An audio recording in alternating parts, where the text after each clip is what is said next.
I'm revising what I sent you for work. And I asked you to say what is modernity. So what is it? Some of you've done it, so you're marking it. What have we got? We've got capitalism. We've got query industrialization. We've got strong division of labour. What else? We're describing modernity or modern society? Yeah. No, we're changing. We don't need change. It's just technology. You're using advanced technology, right? In manufacturing. You're using advanced technology in manufacturing. All right, what else? You've got to sleep on me today. Tell me. What else?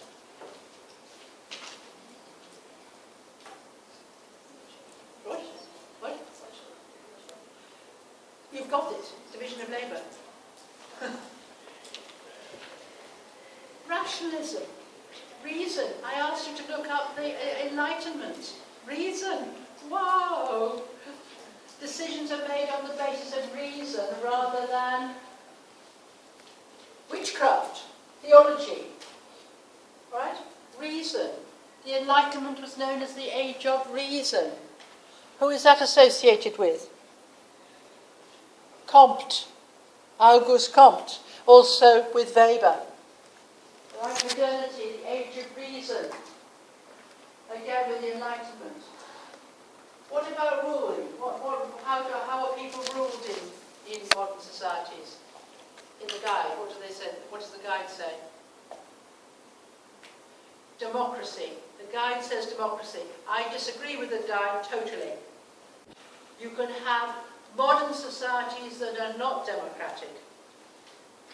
Give me an example of a modern society that is not democratic.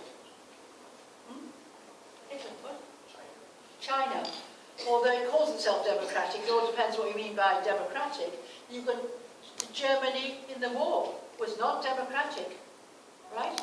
But yet it was incredibly modern. So you can have modernity, but generally we move from despotic rulers, like kings, into some form of democracy. So, one more thing. Modern societies are associated with urbanism. Alright, so have you got more now? Right. But if you're answering this question, you need to associate it with the sociologists, right? So you move from, Tönnies would say you move from community to association. You link together, not in terms of communities, but in terms of association. From informal associations to formal associations. Instead of working in communities and groups, you work in terms of individualism in big institutions. All right? So, what is modernity? Now, out of that, you'd get 6 marks out of 8. How would you get 8 marks out of 8? What should you do? You have knowledge, application, examples. What have we got to do? We've got to give problems. The major problem, what's the major problem of defining modernity? It's a contested concept. I've showed you how contested it is. There's no definition, there's no one way of looking at it. Do you understand what I mean by contested? Weber has a different view about what modernity is from Marx, from Durkheim. It's contested. Right? Got it down? Contested concept. Right? It's not, write it, not on there. Write it in your notes. I mean, you should have all there. All right. Now, for example, Tony Giddens. You know who Giddens is? Tony Giddens suggests that modernity happened when you had wholesale war and you used technology in wholesale war. He suggested that modern Europe started in the 17th century with the 100 Years' War. You used technology to fight. Not bows and arrows, but you use modern warfare. That's how he defined it. So the idea of modernity is important because it's one amazing sociological problem. What is modernity? How societies become modern? How do societies modernize? For example, some societies are not modernized. So we're looking, why are some societies not modern? How would you describe a modern society? All right, now, who have done this work? Who had done, you had done this work, had you? You've done it. You had done it? Just Roughly. Had you done it? yeah. How much of that had you done? You did, well done. You wrote what Giddens said, but not enough. It's no good saying, if the question is what is modernity, it's no good Giddens says this, because there's a whole debate. Do you understand what I mean by contested concepts? Do you understand? No. Good, thank you for saying that. If something is contested, there's no agreement. Democracy is a contested concept. For example, I would say Singapore is a democratic society. Some people say Singapore is not a democratic society. But they have a different definition of democracy. Some would say that, let's say, Serbia is a modern society, and other people say it's not modern. It all depends what you mean by modernity. If you say modern society is industrial, a high division of labour, if it's secular, if it is capitalist, then some societies would not be modern. China would not. It all depends what you mean by modern. They're contested, they're argued about. And in sociology, we're always contesting. We're always arguing. Happiness. Are you happy? It all depends what we mean by happy. How do you understand? All right? It's contested. So you can't say modernity is, according to Durkheim, modernity is, according to Giddens, modernity is. Are you happy?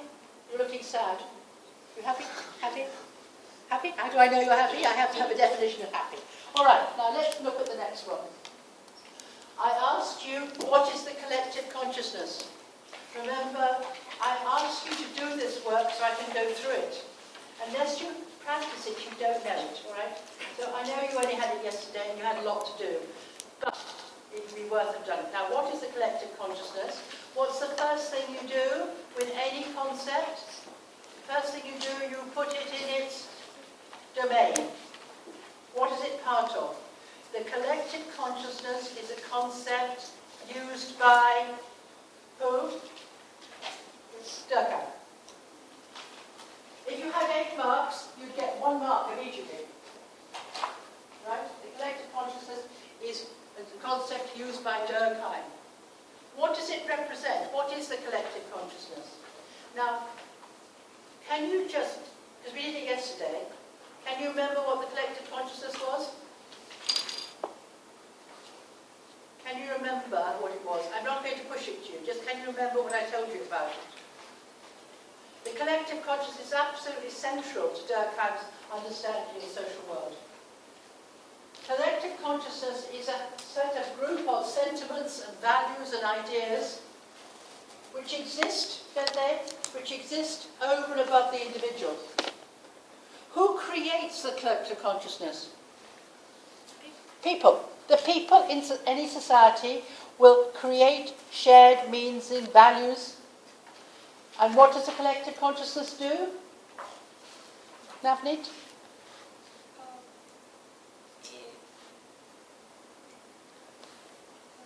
It involves the daily life and internalizing and producing certain kinds of expectations about what the right kind of behavior is. All right. It can produce, it functions to suggest certain expectations about how people act. It has what we call constraining influences. Constraining influences, it constrains us. It sets up expectations.